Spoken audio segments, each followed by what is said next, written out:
Welcome to the Mike Abadir Show.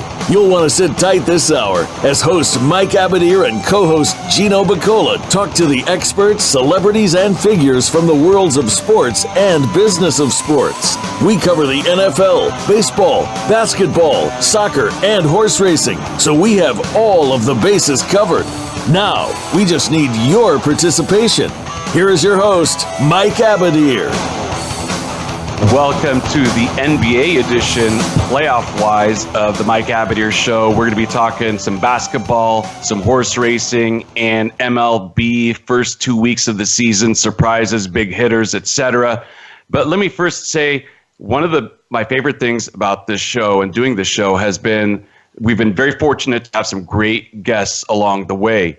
But that's kind of been at the expense of me just talking sports with my main man, Gino. So I'm excited about today because you and I just get to talk it up about sports, and we love doing that with one another.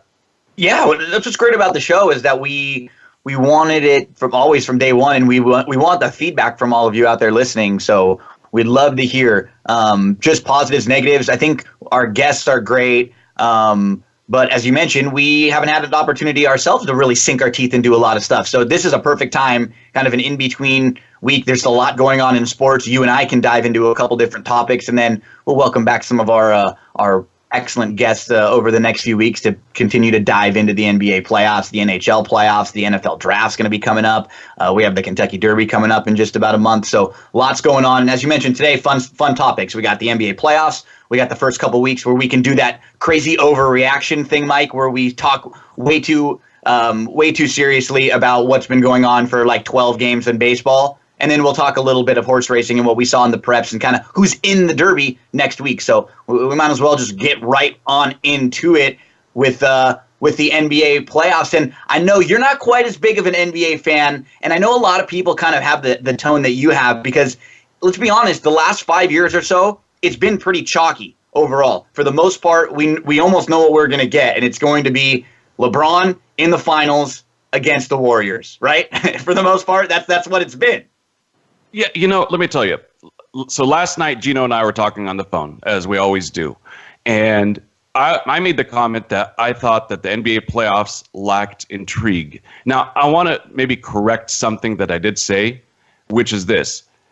Even though the intrigue comment relates to who's going to end up in the finals, I still think that there could be some fun matchups to watch, Portland and the Pelicans, for example, Blazers, Pelicans. That could be a fun matchup to watch just within itself. I don't think either one is necessarily going to compete for a championship, but over a 7-game series, that could be fun. There'll be some overtime games, some buzzer beaters, last-second shots, so on and so forth. So I think there's going to be some fun matchups to watch, but like you said, I think we kind of know who's going to end up in the finals.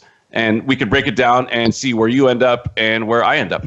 Yeah, I think that this particular season, there have been a lot of injuries, and in particular to the big stars in the second half of the year. So what I do think is, I think the matchups are really going to be key this year. I don't think it's necessarily an instance where just the top one or two teams are going to blow everyone out. I think it really will be key on who wins in each round, who's going to be matching up with who, because I think there are some teams that will match up very, very well. Like if we start in the East, Mike, and we go like Toronto's the number 1 seed, they're quietly, they've had a really good year. They're playing Washington.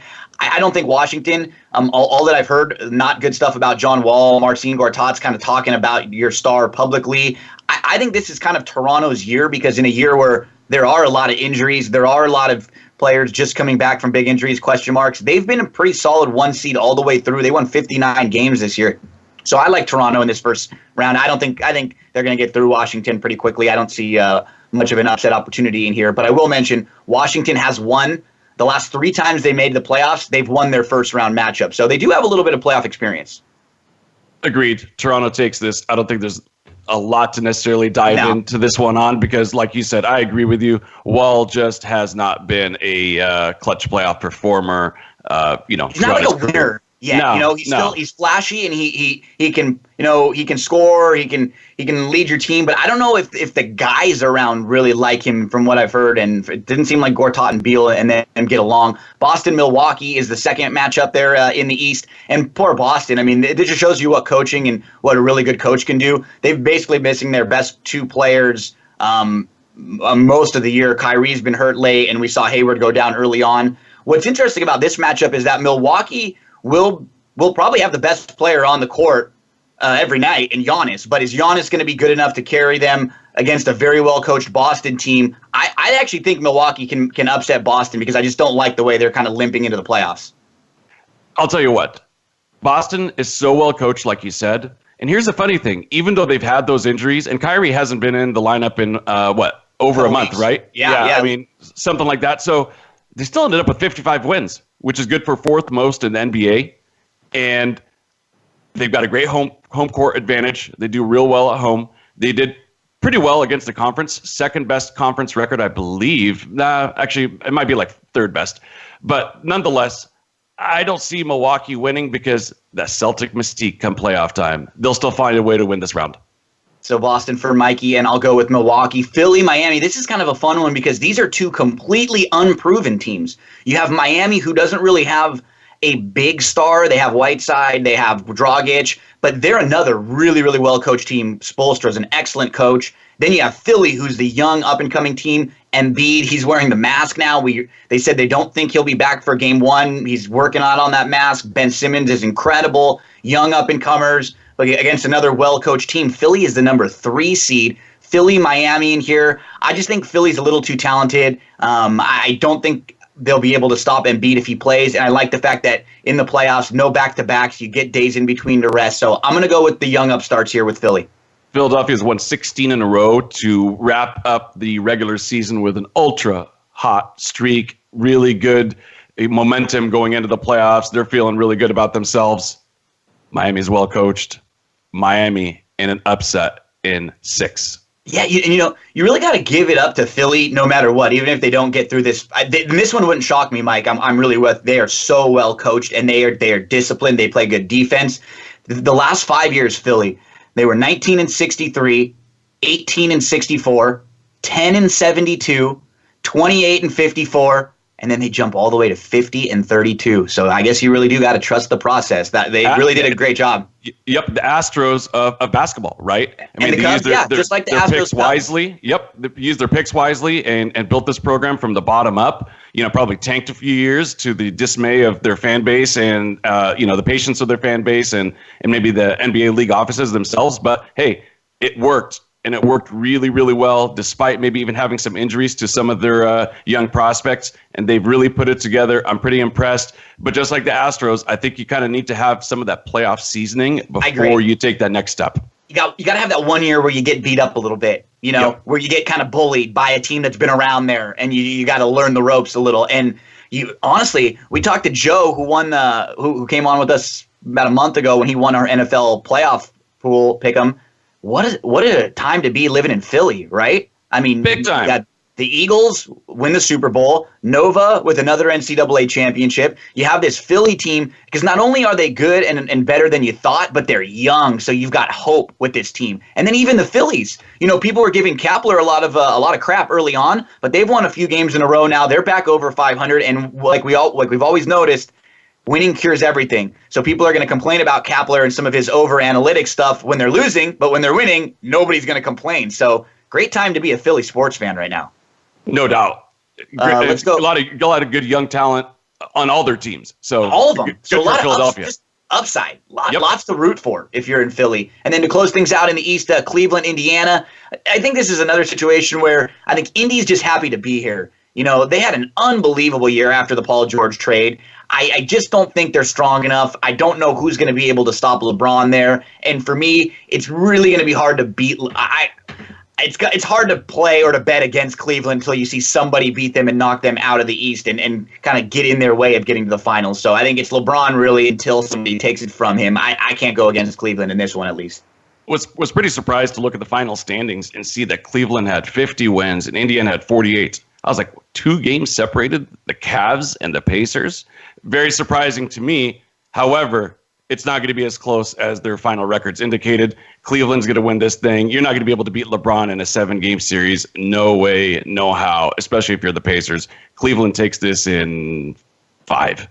How about this stat I saw? I thought it was pretty cool. The Cleveland's the number 4 seed, as you just mentioned.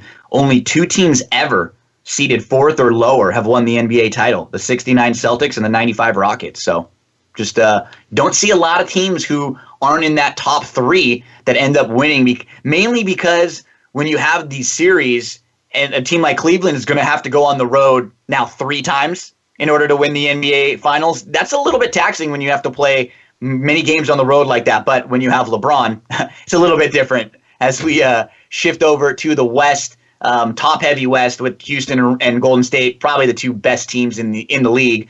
Minnesota snuck in on the last night of the season, Mike. So we have the Rockets versus the T-Wolves. The T-Wolves do have Butler back. He's probably 75, 80% healthy. Minnesota, if they didn't get hurt, if Butler doesn't get hurt, they're probably like a 3 or 4 seed with a healthy Butler. Instead, they're an 8 seed. I think they're kind of a sneaky 8 seed. I think they could maybe win a game or 2, but the real key is if Butler can play some D on Harden, if he's healthy enough to kind of get in Harden's way and slow him down a little bit, then they might have a shot, because Minnesota is very talented. They still have Towns. They still have Wiggins. T can step up. Their bench is a little bit better this year. But Houston is just a machine. I mean, the way that they shoot threes, you have to be absolutely lights out in order to beat them. So I just can't see them losing, 3 or 4 times to Minnesota here. I think maybe Minnesota steals a game or 2 from Houston in this first-round series. In the last few years, I've been staunchly opposed to Harden and Chris Paul in the playoffs. I've viewed them as guys who do not clutch it up, who do not win playoff games. You bet against them, whether it was the Clippers, whether it's the Rockets. However, what I will say is this. I like the Timberwolves from a talent perspective. I like the roster. I like who they've put together, the team they've put together. I don't think they're very well coached. I think they've actually underachieved relative to the type of guys that they've got. And to me, an 8 seed with 47 wins, to me, it's a little bit disappointing. I know they've broken a very long playoff drought, I believe since 2004. So good for them for getting into the playoffs. But, to me, I think it's disappointing. I think the Rockets take this series. I think those guys that I mentioned that have historically been non-playoff factors are going to put it together this year because they've worked really well together under D'Antoni's offense. I think and they have a little help too. Harden and Paul now have each other to help each other out, to handle the ball. Chris Paul's never been past the second round of the playoffs, but I do think that will change this year. Golden State Spurs, we're not going to see Steph Curry in the first round. And just an interesting stat, obviously we don't think we're going to see Kawhi, who's only played, I think, 8 games all year long. And it's pretty impressive that the Spurs, with this roster, if you look, this is one of the least talented rosters the Spurs have really ever had. I can't believe they've even made the playoffs this year. The team led by LaMarcus Aldridge. You have an aging Powell. You have an aging Parker, an aging Ginobili. Murray's okay, but this team, just from a talent standpoint, again, it's just, we see with the 3 of the best coaches in the league, you see with Boston, with Miami, and with the Spurs, what those teams are able to do with, I think, under-talented rosters when you compare them to the rest of the league. Golden State, they were 41-10 with Curry this year, 17-14 without Curry. So not even too high over 500, even with the rest of that star-studded cast. I just don't think the Spurs have enough in here, even without Curry. I think Golden State probably wins this, and the Spurs, the same thing. Maybe they can steal a game at home, but I just don't think when the playoffs turn up, they're going to be able to stop Durant. And I think a lot of that 17-14 record that you're talking about without Curry, towards the end.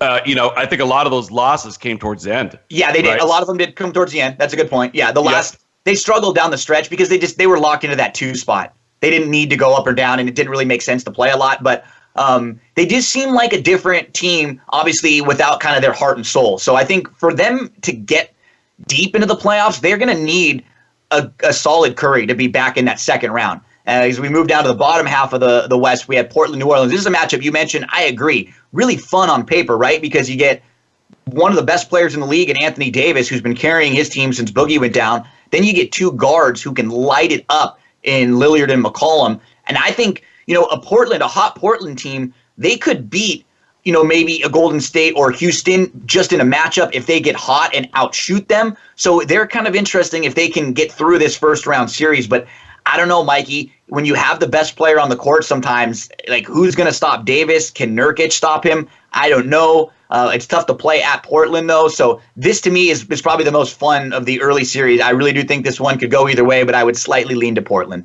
Yeah, it's a hard one to pick. I know my good friend Jim Anderson, who might be listening right now, is a hardcore Portland fan. I think I'm going to make him happy and take Portland, but it's a real slight edge to them. Yeah, I agree with everything that you said. All the, talent on both sides of the fence there. It should make for a really fun series.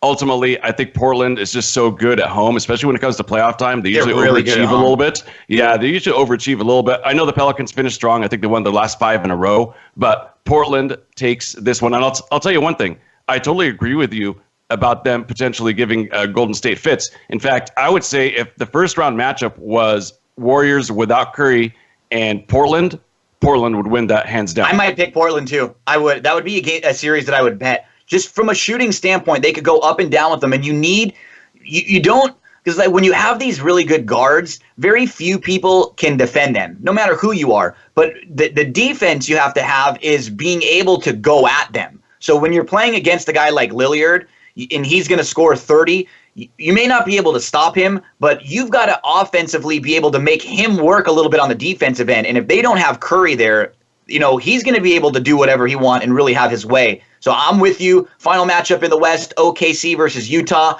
OKC, talk about a weird year. They've been up and down. They were disappointing. Then they would get hot.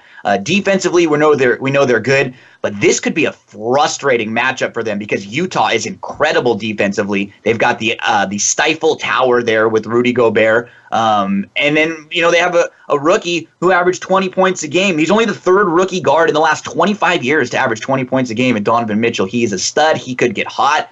This is a tricky one, man. I'm rooting for Utah because I'd love to see Paul George be frustrated and come to the Lakers. But I think Utah's one of those young teams that we mentioned that might be a year away. I think OKC might just have a little too much when the games slow down and they have Paul George and Westbrook and even Melo to hit a big shot. Agreed. I mean, I think Utah, because defense usually wins championships in all sports, has Utah clearly has a defensive edge. That both teams end up finishing with the exact same identical records. However, Utah was really good against the conference. They were 34-18 against the conference. OKC was just barely over 500.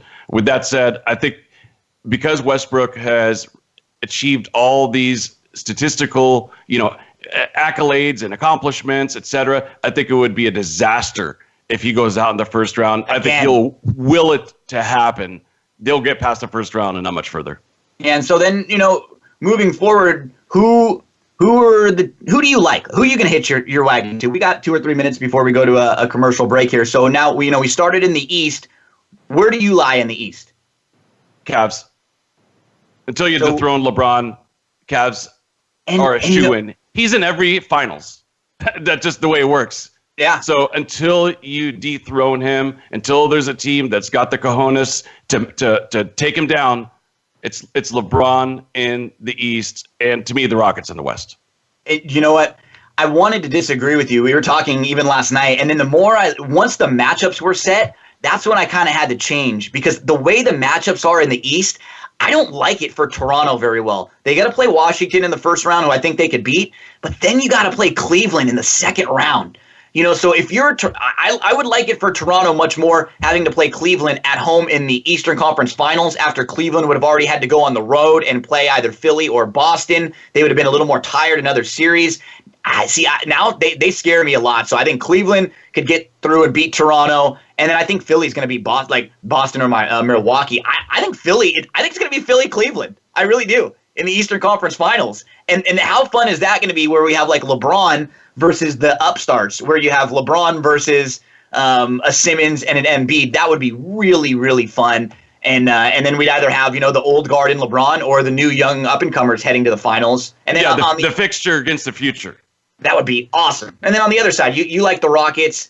And I think the key is the injury with Curry. Because if Curry, we're going to see that Golden State-Portland matchup in the second round if they both win. And if Curry is not healthy, I see no reason why Lillard and McCollum can't run the show in that series. They won a game when Durant scored 50 earlier in the year, and because they have the guys that can go punch per punch with them. So yeah, I think Golden State's in a little bit of trouble. I would lean towards Houston and Portland, and I definitely think it's going to be Houston's time. So yeah, we're pretty similar, but we both do agree that it's going to be Houston and maybe Cleveland. But I would love to see a Houston-Philly. That would just be so much fun in the NBA Finals, where we have kind of two new teams and new fan bases like galvanizing and rooting for them. So yeah, not a bad little NBA discussion here, as we're both similar, but we're not chalky. So that's what's nice. Yeah, and I agree. It would be a lot of fun if we see the Sixers get there. I already have the Pacers knocking them off, Miami knocking them off. So I can't have Philly get there. But as a fun, but it would be fun to see storyline. It would be really, really cool. So. Absolutely. Awesome. Okay, let's take a first commercial break, Gino, and when we come back, baseball let's next, talk some baseball. Okay, then let's do it. So stay with us, everyone. We'll be back in a few short moments.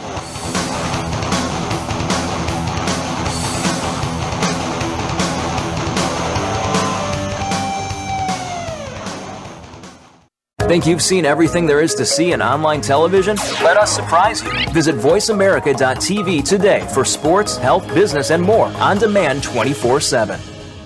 If you're looking for more information on firearms and the shooting sports, check out Taking Stock with Kelly McMillan. Kelly is the owner of McMillan Fiberglass Stocks with over 40 years of experience. Now he's ready to share some industry luminaries and their perspectives with you. If you're interested in firearms, whether it be for shooting, for fun, competition, hunting, or self-defense, Kelly is here to share his wisdom and experience. Listen live for Taking Stock with Kelly McMillan, Fridays at 11 a.m. Pacific Time, 2 p.m. Eastern Time on the Voice America Sports Channel. We're making it easier to listen to the Voice America Talk Radio Network wherever you go. In addition to listening live, you can check out information about your favorite talk show hosts, discover new talk show personalities, add shows to your list of favorites, and listen to all our show archives on demand. All from your iPhone, BlackBerry, or Android. Download it from the Apple App Store, BlackBerry App World, or Android Market, and get ready to tune in. The Voice America mobile app, powered by Aircast. Your internet flagship station for sports, Voice America Sports.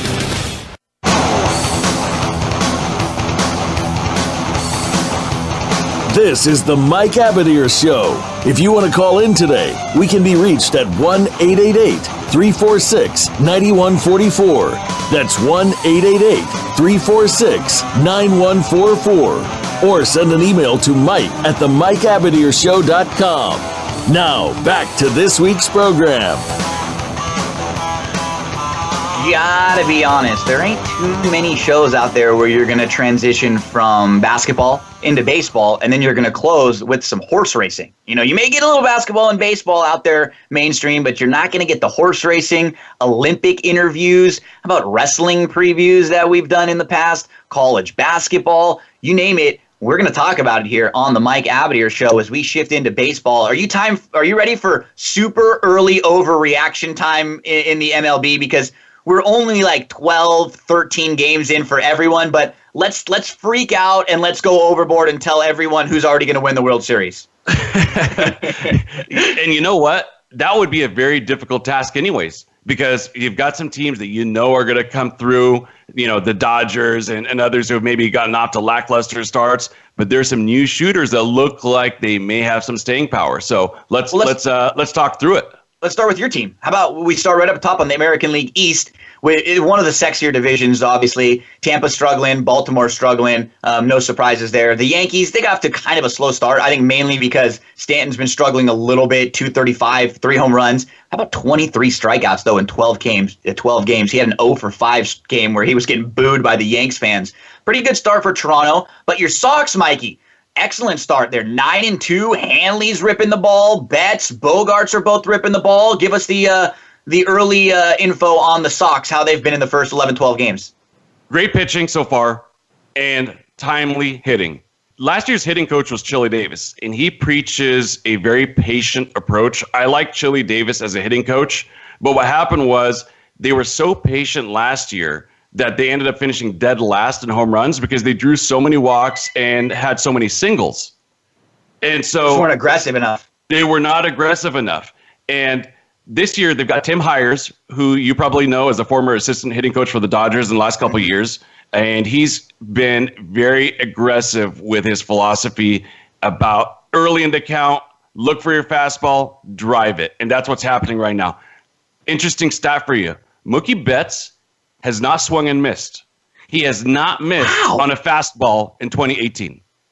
It's really impressive. Very impressive. Now, last year, they had 0 grand slams as a team. They got 3 already in 12 games. And they had 2 in the series with the Yankees. Or 11 games, actually. So, yeah, exactly. And conversely, the Yankees have already given up, I believe it's 4 grand slams already. Yep, confirmed. 4 grand slams already. So, Yankees are having pitching issues, but probably the most impressive stat of all, and it's not going to get talked about a lot, at least until yesterday's game, Red Sox had not committed an error yet as a team, which is a Boston record, obviously. They had not committed an error in the first 11 games of the season. So that tells a story. When you have good pitching, timely hitting, you're hitting some home runs and hitting some grand slams, runners on base, runners of scoring position, batting average is pretty high, and you're not committing errors, you're going to be off to a 9-2 start.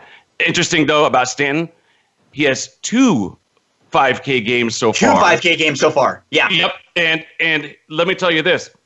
Joe DiMaggio in 1941 had 13 strikeouts for the whole season. He struck out 23 times already. Now, here's what I'll tell you. Here's where there's some overreaction, and here's where it could get crazy. So the overreaction is it's not like Stanton's not hitting at all. He's actually on pace for 41 home runs and 135 RBIs. But are you ready for this one? If he continues on the same strikeout pace, he'd finish with 311 strikeouts, which would be an all-time record by about 100 strikeouts. Wow. That is good stuff. Yeah. Awesome. Did you see, by the way, the bench clearing brawl yesterday? Oh, I was going to say that's what gets me really excited for the rest of the year, because these two teams, the Yankees and the Red Sox, they still have to play 17 more times. And there was a good brawl yesterday. And then the quotes after the game from both new managers, Boone and Cora. These are young guys that they're kind of old school, though. They like that throw at you mentality, So these Yankees Red Sox games, it's a good rivalry. But in the last few years, it hasn't been. It's always better when the teams are better, right? Like in anything. And so this year now, with two teams that look to be very good moving forward, with a lot of big names and a lot of big stars, some young managers, I'm really excited to watch these games from now on. When these two teams play, it's almost going to be an appointment viewing for someone like me, and I think for a lot of baseball fans who kind of throw baseball on in the background because it's a marathon. You're not necessarily sitting down locked into every inning of every game. But now these Yankee Red Sox games, I think you are going to be. I think a lot of the average fans are, because you see there were 2 brawls yesterday in baseball. There was one in the West too with the Rockies and Arenado. But it's like anything in hockey. They love the brawls too because it gets people talking and it gets people watching. So a really sexy start to the year for the Boston Red Sox. And by the way, really interesting about that second brawl is that the Rockies kind of overreacted a little bit in that they had plunked 5 Padres leading up to that. Earlier, what do they expect? And one of their better players is on the DL now for a while. There's going to be some retaliation. Of course. And McGuire came in. Apparently, him and Nolan Arenado have a pretty good relationship. I'm not sure from where, but McGuire's a huge guy, and he got in Nolan's way and he's like, hey, this is 3 in this game, but actually there was 2 from the game prior, so it's 5 in total.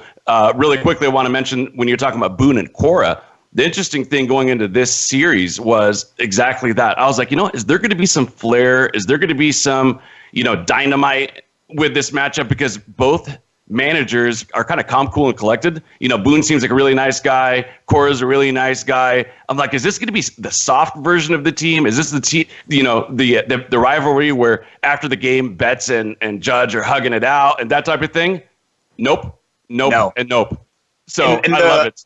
the Red Sox, one of the Red Sox players too said, which I thought was hilarious. He's like, yeah, we get in there, we're definitely brawling, and then you look across the way, and you've got Stanton, who's 6'6", Judge is 6'7", Sabathia is like 6'6" or 7, Betances is like 6'8". Yep, and Brock Holt, who said it, is a utility infielder who's sub 6 feet tall. So he's like, I want no piece of those guys. No, the Judge got in there and he just pushed the pile all the way back. So yeah, when you're staring across from 4 or 5 guys on the Yankees that are above 6'5", those are some massive, massive dudes out there. As we kind of move into one of the weaker divisions of baseball, no surprises really in this one. The Royals, the White Sox, the Tigers at the bottom of the division, they're all teams that just expected to be bad this year. The Indians will be good. And the Twins, they both had decent starts to the year. Really no surprise. I just want to mention one cool fantasy player because he's under the radar. He's only owned in like 25% of fantasy leagues in ESPN, and that's a pitcher for the White Sox named Ronaldo Lopez. I picked him up to start the year, so I've had him a couple times so far. He's a really good guy if you play in season long, and he's even better in daily fantasy because he's cheap. The White Sox aren't great, but he strikes a lot of guys out, and his numbers are really, really good. So Ronaldo Lopez, for those of you who like to play some fantasy and some daily. But the West, Mike, the AL West, talk about another division that we really want to spend a few minutes on. Ohtani and the Angels are 10-3 to start. We know the Astros are going to be good. They're 9-4. But really, the big surprise, and when you look at some of the changes in expected wins, I tweeted out a really good article from Fangraphs yesterday that talked about your Red Sox are 5th in major leagues. In MLB, they're just under. They have 2.8 wins more than they were supposed to have had at this point of the year. And the Angels, they have 4.2 more wins than they were supposed to have had at this point of the year. So they're actually second in their over-unders with projected wins. They have just been incredible. Ohtani's hitting home runs. He's pitching well. And as someone who's in LA, I got to be honest, there is never any buzz about the Angels. I mean, we hear about the Dodgers on local sports talk radio, from people talking when you see them out, but there's never any Angels buzz. And right now, there's Angels buzz. There's Ohtani buzz. People want to talk about this guy. I would say for any of our listeners who are not in Southern California, who are international or on the East Coast or wherever they may be, to put in perspective, I would say, and this isn't much of an exaggeration. I mean, I don't have an official stat on it, but I mean, if you're just, going to a restaurant or the mall or walking around, it's probably a 10-to-1 ratio in terms of seeing Dodger ball caps versus 100%. Angel ball caps. 100%. So when Gino says that there's a buzz, which is very rare. It's almost Lakers-Clippers. It really is. Honestly, it's very similar. Very similar. So it's kind of cool to see, and it's all because of one guy, Shohei Ohtani. And it's very easy to think, well, you're talking about 3 home runs. Give me a break. But here's the thing. He's doing things that have either never happened or very rarely happened since the 1800s. Yeah, right? I mean, he's the third player in MLB history. Think of how many players have played with 2 wins and 3 home runs in his team's first 10 games. And he's a rookie on top of it, a rookie in the majors. Right? He's the third pitcher since 1893 to have 12-plus strikeouts and 1 or less hits in his first 2 career starts. Yeah, he was perfect going into the 7th inning in his last start. He has 2 walks and 18 strikeouts through 2. He has a .46 whip and a 2 ERA, and he has 3 jacks and 8 RBIs and only 22 at-bats. The Angels have a plus 39 run differential, which is just incredible. They're plus 39, and the next best team is plus 26. So they are just beating teams up right now, and it's cool to be here in LA and hear a buzz about the Angels. I got to be honest, because they're in a tough division. They're gonna have to play good ball really all throughout the year in order to hold off or in order to compete with a team like the Astros. Because as we saw last year, Mike, this Houston team, they ain't going nowhere. And they're not going anywhere. And I think the best that the Angels could really hope for is a wild card spot, because the Astros showed last year that they can lose a star player or 2 and still be able to hold down the fort and win the division. I mean, Charlie Morton has not given up. The three starting pitchers for Houston that have been studs, Morton, no earned runs in his first 2 starts, 12 innings pitched. Garrett Cole, 1 earned run in his first 14 innings pitched, and he's got 22 strikeouts. And then Verlander, he started 3 times, and he's given up 3 runs so far this year in 3 starts total, 18.2 innings pitched and 22 Ks. That's not even with Keuchel and McCullers. So they're getting, Keuchel and McCullers who are going to be better. They've got, guys like Peacock in the pen. This is just one of the deeper teams you're going to find in Houston. That AL West is really, really fun. And hey, before we leave the AL West, let me ask you a question. If you had to pick for the Dodgers, Shohei Ohtani as, let's just say, a first baseman because there's no DH, or a pitcher, and only one of them, do you think he's got more upside as a pitcher or hitter? That's a good question. I would probably say a pitcher. I think because nobody's seen him enough yet. I think 1 or 2 times through the league, he's going to be really, really tough to hit. So I think for like a year or two, pitching wise, he could be excellent. And I like the way that they're managing him. He's not going to throw a ton of innings early in the season because they don't want him to be tired at the end of the year, because a lot of the Japanese players or the players that come over from the Asian leagues, their seasons are not as long. So towards the end of the year, they end up getting a little bit more tired. You end up seeing their arm get a little fatigued. So they're not doing that with Ohtani. No, in fact, I think Sosha's using him every instead of 5 days, every 6 days, just like they do in Japan. Yep. Yeah, exactly. They were using like a 6-man rotation. They're giving him the days off.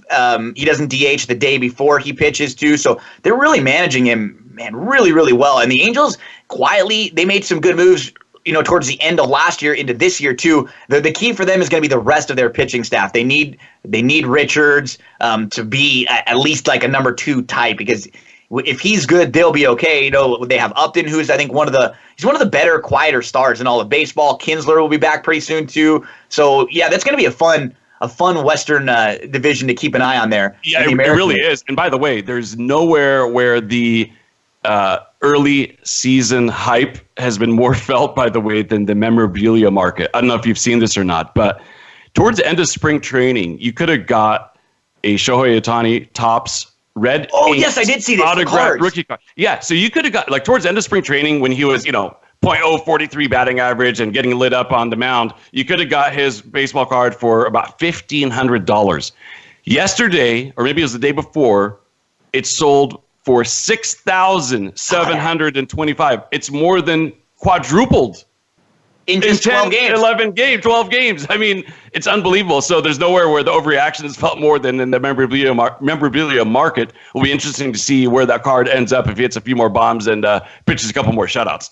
And the Angels now are up 18% in their changes in playoff odds through 12 games. Because the key for some of these fringe teams is you've got a hot start, and then 1 or 2 of the other teams that were like supposed to be projected wildcard teams, like for the Angels, they've got a great start, and the Yankees are 6-6. So they picked up a few games on the Yankees in projections overall.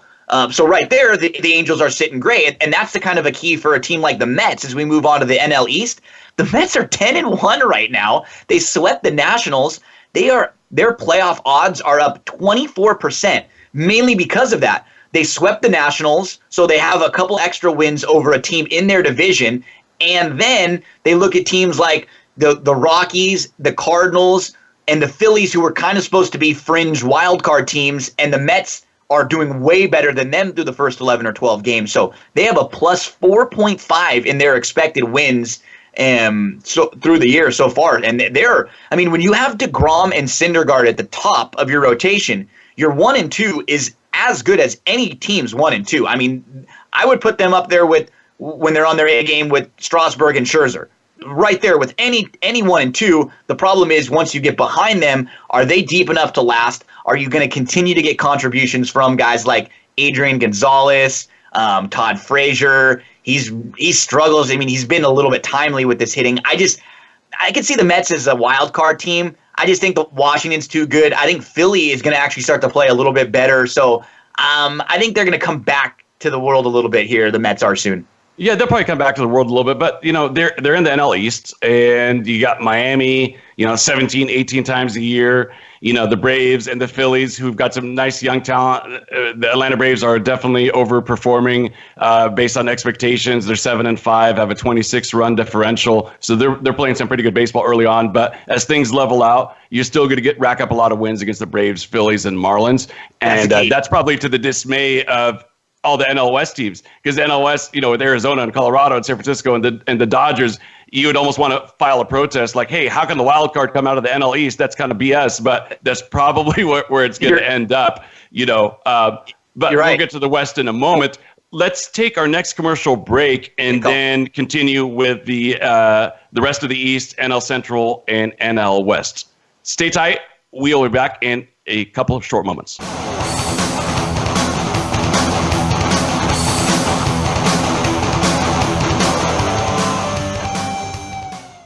Become our friend on Facebook. Post your thoughts about our shows and network on our timeline. Visit facebook.com/Voice America. Okay, sports fans, here's your opportunity to discuss football, America's favorite sport. On an annual basis, millions of people attend, watch, and listen to football, both pro and college. Ray Ellis Sports, an internet talk radio show, was developed with the fan in mind. Join host, former Philadelphia Eagles and Cleveland Browns strong safety Ray Ellis on Voice America Sports every Tuesday at 1 p.m. Pacific for exciting, interactive football discussions from the fans' perspective. Tune in every Tuesday at 1 p.m. Pacific to Ray Ellis Sports right here on the Voice America Network, and let's talk football. We're talking big game adventures this week on The Revolution with Jim and Trav. While most seasons are still months away, that doesn't mean we can't start preparing for our fall pursuits right now. Joining us is Jana Waller, host of Skullbound TV, Derek Ratliff, president and founder of Horizon Firearms, plus Tom and Nick of Become One. It's presented by Outdoor Channel, Sportsman Channel, World Fishing Network, and My Outdoor TV. Friday afternoons at 1 Pacific Time on the Voice America Sports Channel. Your internet flagship station for sports, Voice America Sports.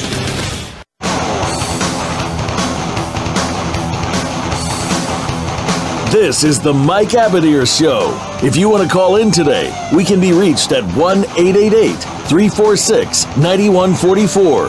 That's 1-888-346-9144. Or send an email to mike@themikeabadirshow.com. Now, back to this week's program. Finishing up in our baseball overlook of the first 10, 12 games of the season, about a week and a half in. We were through the National League East. Miami, obviously, they're going to be at the bottom. No surprise there. Washington, a little bit of a slow start, but mainly Washington, they got swept by the Mets. So I think they're going to kind of float back up. Keep an eye on the Phillies. They've started to play some good ball. And then in the Central, Mike, it's not a top-heavy division because I still don't even think the Cubs are that great, but it's probably going to be a pretty competitive division. The Pirates have started off the season pretty well. The Brewers are a team that a lot of people think might be able to sneak in for a wild card. I know Eno was kind of high on the Cardinals. They've had a little bit of a slow start to the season. Nothing really to sink my teeth into too much in the Central. I wouldn't be surprised to see the Cubs just kind of float around this year. I don't think they're quite as good of a Cubs team as they were the last couple of years. Why is that? Because I feel the same way, but I really can't pinpoint it since they have pretty much the same World Series roster. Yeah, I think I think pitching-wise, they're not quite as dominant because I think when they were at their best, it was like a perfect storm. They got incredible seasons from Arrieta and Lester and Hendricks all at the top of their rotation, and then the back of their bullpen was really good too. Remember, they had Chapman when they won. I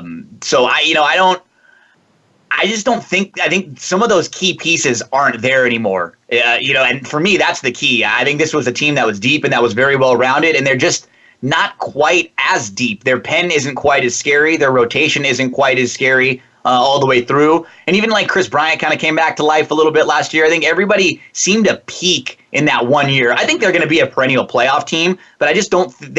We kind of both feel the same way. From a feel standpoint, they don't feel as Madden running around smiling, everybody having a good time, joking, playing, and it just doesn't feel like that kind of a Cubs team.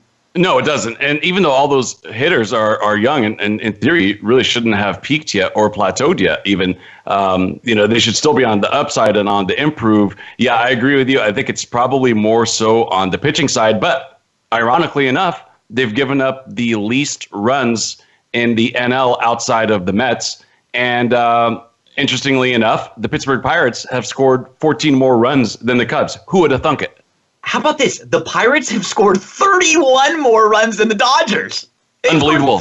In the same amount of games. They both played 11 games, and the Pirates have scored 31 more runs than the Dodgers. And their most marquee hitter and marquee pitcher are both gone.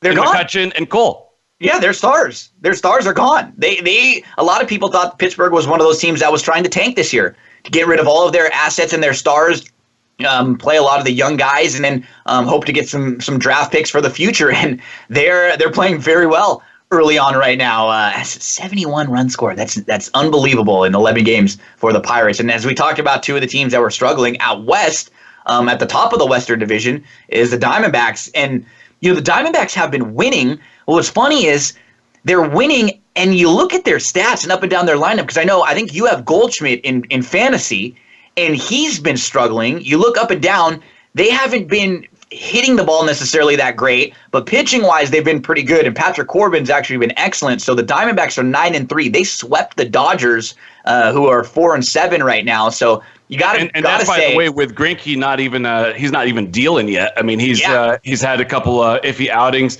Godley's ERA's been over fantastic. 5. Yeah, Godley's been fantastic. Yeah, I agree with you. If they could get pitching like this throughout the season, they're going to be really, really good.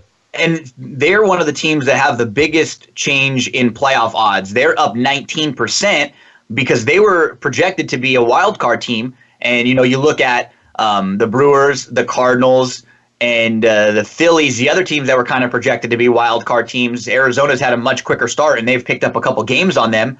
The D-backs are actually 4 games higher in their expected wins, and the Dodgers are 2.6 games lower. So think about that. Just 11 games into the year, there's already a 6-game differential between the Diamondbacks and the Dodgers, mainly because the Diamondbacks swept the Dodgers in a series that would have probably been projected to go, like 1.5 games each way, like a split projected series. So sure. That's a big movement in just a few games from the D-backs. But as a Dodger fan, I got to be honest, I'm really not too concerned, Mike. I thought they would start slow this year. It's kind of that World Series hangover. You lost in Game 7 of the World Series last year. Some of your pitching staff, a lot of your bullpen had to be kind of overexerted, which means then you get a late start in spring because you don't want to get these guys started so early when they had to go so late last year. So then what happens, they're a little bit backed up, maybe an injury or two. Kenley had some hamstring issues. He already has a loss and a blown save. We're looking at Kershaw, who's 0-2. Wood is 0-2. And Kenley has a loss and a blown save. Those are 3 all-stars for the Dodgers last year. You're going to get a little bit more from them. Seager's hitting 214. Taylor's hitting 208. Puig's hitting 205. Kiki's hitting 179. And Forsythe's hitting 175. When you have 5 of your everyday lineup hitters all under 215, you're not going to be getting a lot. And even with that, the Dodgers still should be a lot better because they lost 2 games 1-0,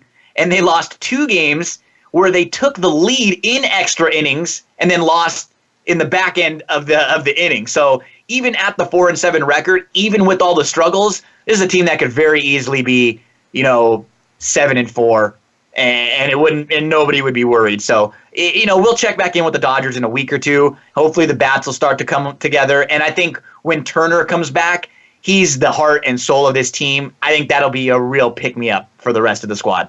Yeah, I'm not worried about the Dodgers hitting. I know that they will. They're obviously not going to be hitting in the 100s and low 200s or whatever. But I think it's one of those things where as a team, you catch fire, and a team like the Dodgers, who's pretty battle tested at this point in time, a perennial playoff team, and now defending NL champs, they'll get it untracked. They'll get it going. I still think that they probably have. I'd say the best roster in that division, but yeah, you're right. The Diamondbacks are going to make things really, really tough on them. They match up really well with them. And they're not scared of them. They beat up on the Dodgers last year all throughout the season. The Dodgers beat them in the playoffs, but they're not they're one of those teams like, you're the Dodgers. Who cares? We're not scared of you. We're going to come right at you. We're not scared of Kershaw. We see him all the time.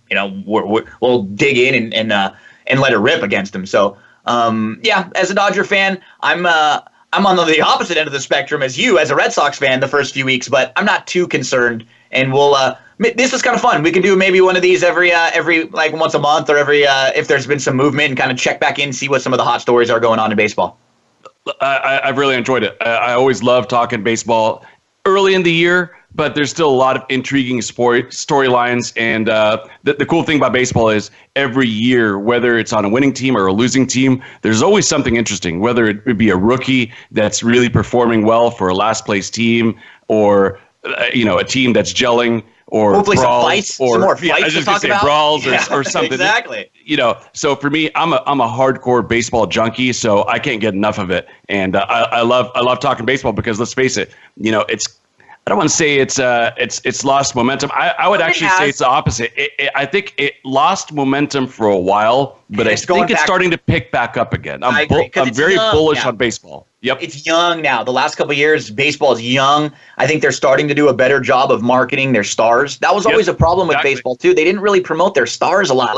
We see it in football and we see it in basketball. They do such a great job of getting their stars out there. And in baseball, nobody talks about Mike Trout, who's the best player in baseball, one of the best players that we've ever seen. So they're finally starting to do a better job now of getting baseball out there. And I think with the young wave of talent, I think people are liking it. And now with so many people that are into analytics and the numbers, baseball's got great stuff with the StatCast and all sorts of stuff you can really dive into. So and we've got some great baseball guests, Mike, that you've been able to get us in touch with Jerry and with Eno. So I'm sure we'll do our best to kind of lean on them a couple more times throughout the year if they're available, and pick their brain a little bit on. No doubt. That sounds really good. And speaking of youth, by the way, let's talk some 3-year-olds. Ooh, nice transition. Nicely done there, Mikey. We got to give a thanks to our guests last week. We had Emily Gullickson, Craig Milkowski, and the Sarge. They came on. They talked the Santa Anita Derby, the Bluegrass, the Wood Memorial. We don't have a ton of time, probably 4 or 5 minutes to just to kind of talk about what happened last week. The Wood was probably the least sexy of the races. We're going to see Vino Rosso and Enticed, no matter what. They're going to be locked into the field. Probably Firenze Fire also. Anything that came out of that race excite you, get you thinking about the first Saturday in May? The only thing that kind of intrigues me a little bit is just the jockey shuffle. The musical jockeys. Yeah, a little bit. Just because it's kind of been a domino effect, right? So Johnny V is off Audible and on Vino Rosso. Now, with these things, you don't for sure know, unless somebody comes out and says it, whether it's the owner, the trainer, or the jockey that makes these types of decisions. But let's go on the assumption that Johnny V had his choice. He's a Hall of Famer. He's a favorite and a number one for pretty much any trainer who has an opportunity to get him. They have Johnny V as their number one, him or Castellano. And so, he won with Audible in the Florida Derby, but he also won with Vino Rosso, decided to go with Vino Rosso. In turn, that opened up Audible, which means that Castellano leaves Bolt d'Oro for Audible, which opens up Bolt d'Oro for Victor Espinoza. What do you make of all this? Musical jockeys, right? You know what? I don't read too much into it. I probably will upgrade Vino Rosso a little bit, and maybe a horse that I use more in like the 2, 3, 4 spots. I do like Bolt d'Oro a lot. It doesn't really bother me that Javi will leave Bolt d'Oro because he's going to go ride for Pletcher and Windstar Farm, who he rides a lot for. So I think that's a business decision more than this particular horse decision. So none of it really surprises me, but I think the most that I take out of it is, okay, Johnny V ends up on Vino Rosso. He's probably a horse who will end up maybe sliding up a slot on some of my tickets than where he was before. Agreed. I think that's a good analysis. And since we got 2 minutes, do you want to jump right to the Arkansas Derby? Yeah, this weekend. So, like in the Bluegrass, we saw Good Magic last week, and then in the Santa Anita Derby, we saw Bolt and Justify. So we know they're both going to be in the Bluegrass. Flame Away is going to be in, and Free Drop Billy were also in that race. They're probably in. This week, there's 2 preps. The Lexington is only a 20-point prep, and the only horse in the Lexington that really's got a shot to get in is My Boy Jack. He has 32 points. He's currently number 20 on the list. So even if he runs second, he's probably in. Gravitos, he has 10 points. He's number 29. If he wins, if he gets the 20, that would put him at like number 21 or 22. He'd be on the also eligible list, and he'd be waiting for maybe a defection or an injury or the connections to decide they don't want to run in the Derby. And then in the Arkansas Derby, we have a couple big names that are most likely in. Magnum Moon, he's undefeated. He's in the Derby, no doubt. Quip, he's in. They both have the points to be in no matter what. Even if they run dead last, they're in. Solomini, he probably just needs a 4th place finish. He's currently 19th on the point standings list. He has 34, so even 4th and 10 points, that would lock him in. And then a horse like Combatant, he needs to get at least a 3rd place finish because he's probably about 20 points shy of getting in. I think if My Boy Jack makes it, he's a stone cold closer that I will absolutely be using. And if Solomini, he's a horse that I'm kind of high on. I think he's been really unlucky, and he's due for like a big day to finally break through. I don't know if it's going to be this one, but Solomini will be one of those horses that I use if he's in the Derby. He's just consistent. He always really shows up and runs a good race. So fun Arkansas Derby this week, but it's mainly about some of those horses that need those points to get in. So a horse like Combatant, Solomini needs a good effort, and then any of the other non-Magnum Moon Quip horses, this is their last shot. This is conference tournament time, trying to win and get into the big dance. Yep, exactly. I totally agree with you. And since we've got about 30 seconds left, the thing that I'll just spend 10 seconds on is Solomini. I think if you go back and watch the last race and how difficult of a time that he had finding an opening in the Rebel, Solomini is hands down my top choice in this race, and I think he's actually a serious Derby threat. I agree. I don't really have any kind of take on the Lexington myself. To me, more Arkansas of a watch Derby race. Yeah, it's more of a watch race. Exactly. So good stuff there. We got to wrap this thing up. I wish we could talk a little bit more about some of these Derby preps, but like you mentioned, we're going to be talking a lot of NFL draft and a lot of Kentucky Derby season in the upcoming weeks. So please come back, tune in. And if you have any thoughts or suggestions, please tweet us, email us, call us in, let us know what you want to talk about or areas that you want us to cover a little bit more, and we will do so. Thank you for joining us, and we will see you guys next week, same time, same place. Have a good one. Thanks for joining us this week for the Mike Abadir Show. Please tune in again next Thursday at 2 p.m. Eastern Time and 11 a.m. Pacific Time for another show with Mike and his co-host, Gino Bacola, on the Voice America Sports Channel. Have a great week.